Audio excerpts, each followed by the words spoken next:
Joseph Stalin is standing on Vladimir Lenin's mausoleum in Red Square. Comrades, he tells the crowd, an historic event has occurred. I have received a telegram of congratulations from Leon Trotsky. The crowd hushes. Stalin reads the telegram. Joseph Stalin, the Kremlin, Moscow. You were right, and I was wrong. You are the true heir of Lenin. I should apologize. Leon Trotsky. The crowd roars. But in the front row, there's a small Jewish tailor, and he gestures to Stalin. Stalin leans over to hear what the tailor has to say. Such a telegram, says the tailor. But you didn't read it with the correct Yiddish feeling. Stalin raises his hand and stills the crowd. Comrades, he says, we have here a simple worker, a Jew no less, who says, I read Trotsky's telegram without the right feeling. I am asking the worker to read it to us the way he thinks it should be read. He gives the telegram to the tailor, who gets up in front of the gigantic crowd. He clears his throat and reads, Joseph Stalin, the Kremlin, Moscow. You were right, and I was wrong. You are the true heir of Lenin? I should apologize?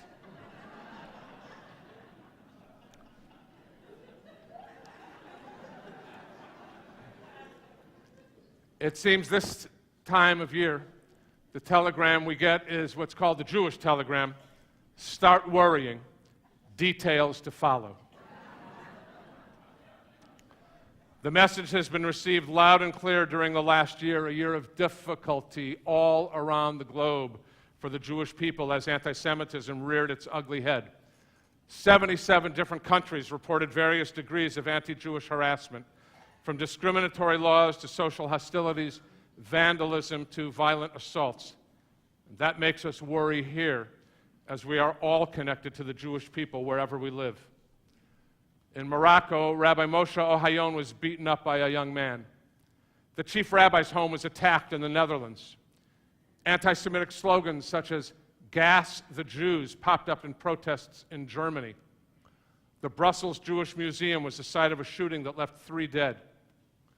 We can recall what happened in France, where many synagogues were targeted with cries of death to the Jews, and then the horrifying Charlie Hebdo murders, followed by the terrorist attack at the Delhi, with a horrifying loss of life.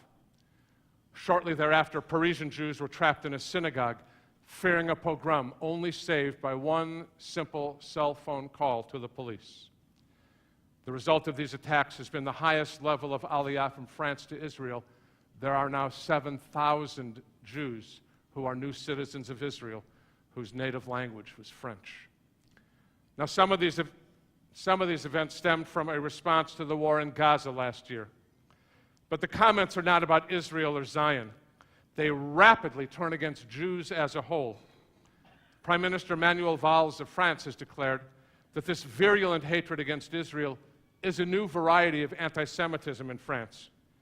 We have the old anti-Semitism, and I'm obviously not downplaying it, that comes from the extreme right.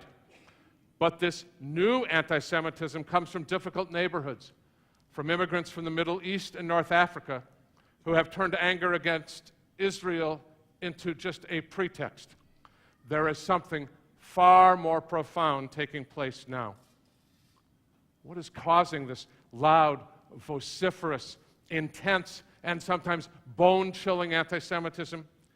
There is more to it than access to 24-hour news on the internet and a place on the web that is just a cesspool of bigotry and cancerous hate. When I was young, I thought that anti-Semitism was a problem of past generations. It would never again regain the destructiveness of the 1930s and the 40s.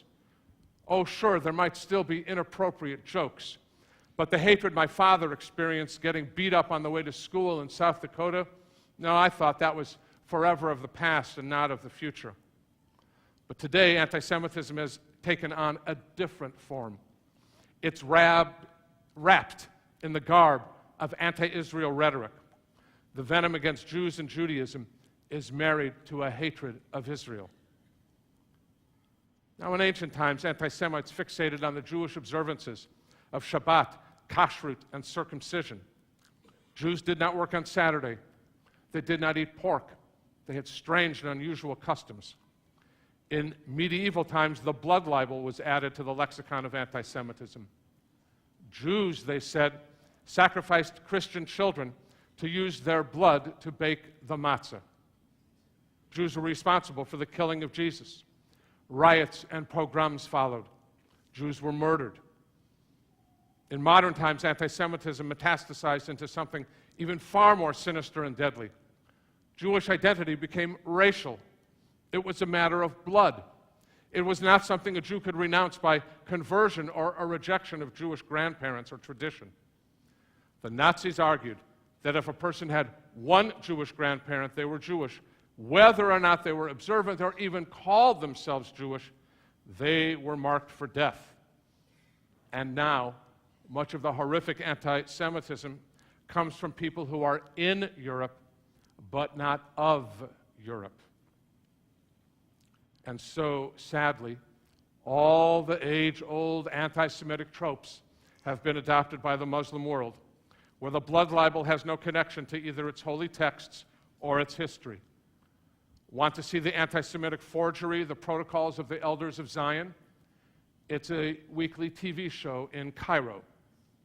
And this vicious hatred, what my mother, Aleha Shalom, would have called rishus, has become interconnected in the Arab world within the broader Gordian knot of Israeli-Palestinian relations. The old anti-Semitism is covered up by a patina of anti-Zionism. The BDS movement, Boycott, Divestment, and Sanctions, argues that Israel, the homeland of the Jews, must be delegitimized in the eyes of the world, held to a double standard, and demonized. BDS has done a great job of uniting campus minorities against the state of Israel, and its vitriol is directed at Jews on campus. Jews there are not seen as a minority, but rather as part of the majority white culture, dominant and oppressive. But we know that Israel is a vibrant democracy. Within Israel and throughout the world, we have seen gigantic discussions of Israel's policies, its decisions, and actions. For debate and dissent are the cornerstone of any vibrant democracy.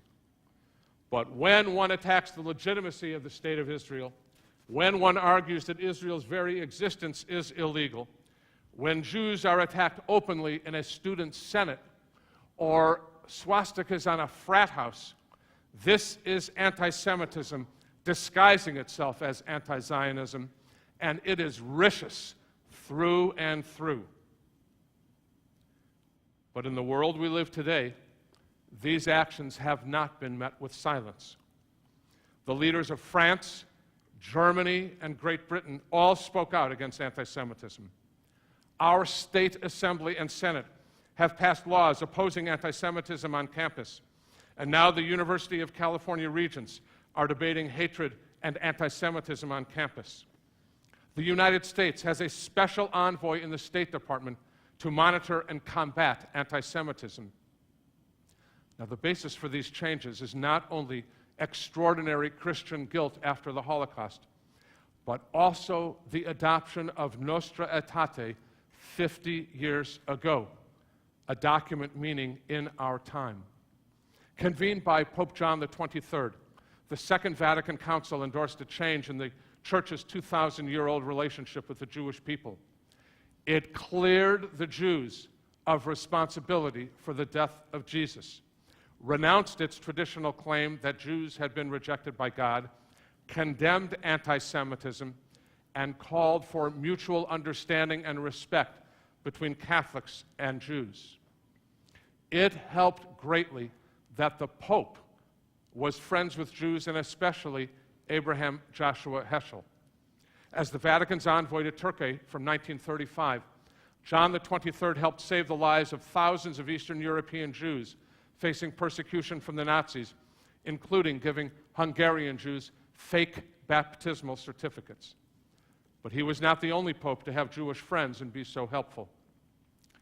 A few months before World War II ended, a young Polish priest named Karol Wojtyla rescued a starving 13-year-old Jewish girl at a train station by carrying her to the rail car in which he was traveling, feeding her and covering her with his coat. Even under pressure from others, he refused to convert a child taken into his church. He would affect even more Jewish lives when he became Pope John Paul II. And who was his closest childhood friend? A Jewish guy named Jerzy Kluger, with whom he played soccer and lived nearby. Together, starting 50 years ago, they worked to revolutionize strained relations between Catholics and Jews. John Paul II became the first pope to visit a synagogue, and in 1988 issued an official act of repentance for the errors and failures of the sons and daughters of the church during the Holocaust. In many ways, these remarkable events occurred because each pope had a Jewish connection. Yet in the world of the West Side in which we live, many of us live in a Jewish bubble. We go to school with lots of Jewish kids, which are shut down on the high holy days. We go to college where 20 or 25% of the students are Jewish. Many of our friends, if not most, are Jewish. And that is all positive. But if we have no friends of other faiths, then we are losing the opportunity to build relationships, to establish friendships, and to create warm bonds. For our own narrow self-interest, we need friends of all faiths. The major changes in the Catholic Church came about when priests, bishops, cardinals, and popes did not see us as objects of derision, but as children of the one God. They looked into real Jewish eyes and saw real living people, not the caricatures of history. And so let me echo the words of my colleague and friend, Rabbi Mark Gelman. If we want to reduce the amount of anti-Semitism that may be out there, let us begin by making friends with others as well, especially Muslims. We work, we study, we connect with people of all creeds and colors outside these walls. And we need to build our coalitions with all faiths on a foundation of friendship. Listen to this true and remarkable story about what friendship can do as an antidote to anti-Semitism.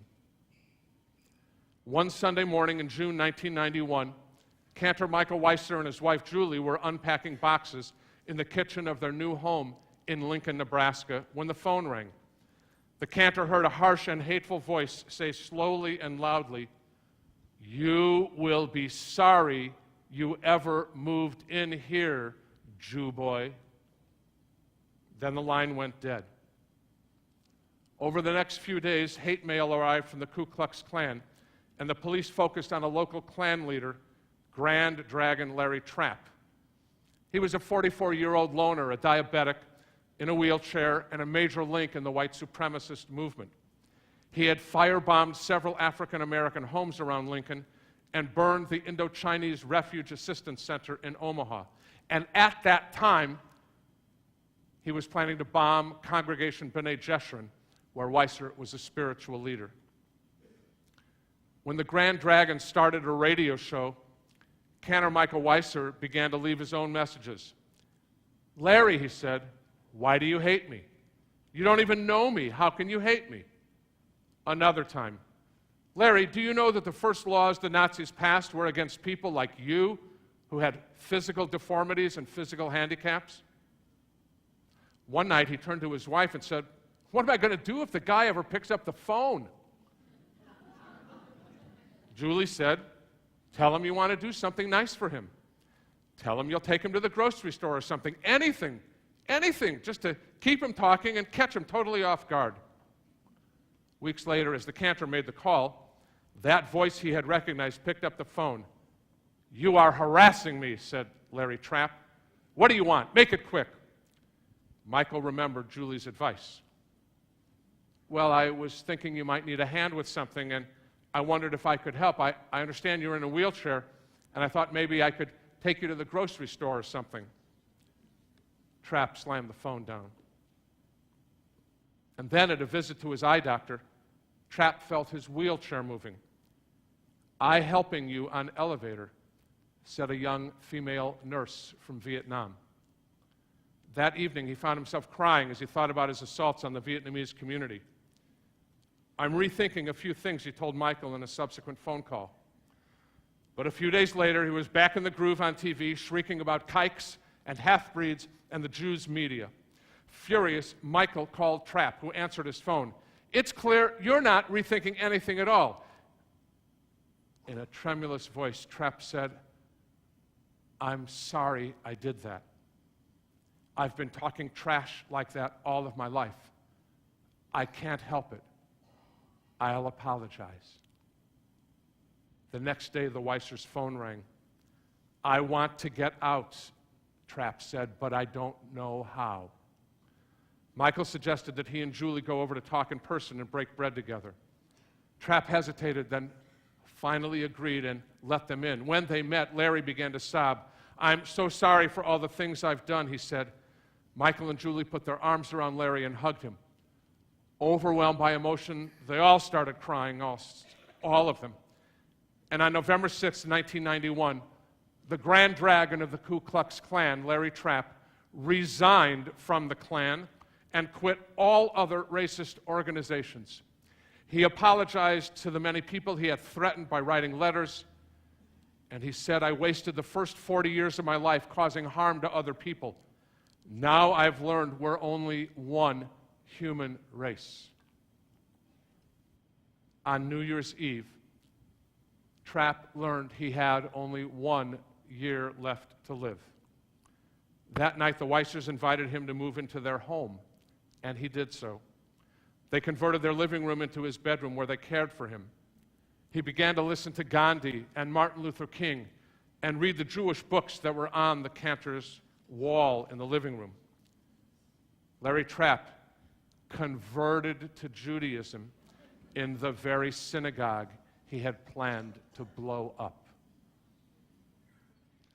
He died later that year. Friends, anti-Semitism may not be going away, but one friendship at a time can make all the difference. Let's do our best in the year ahead. Amen.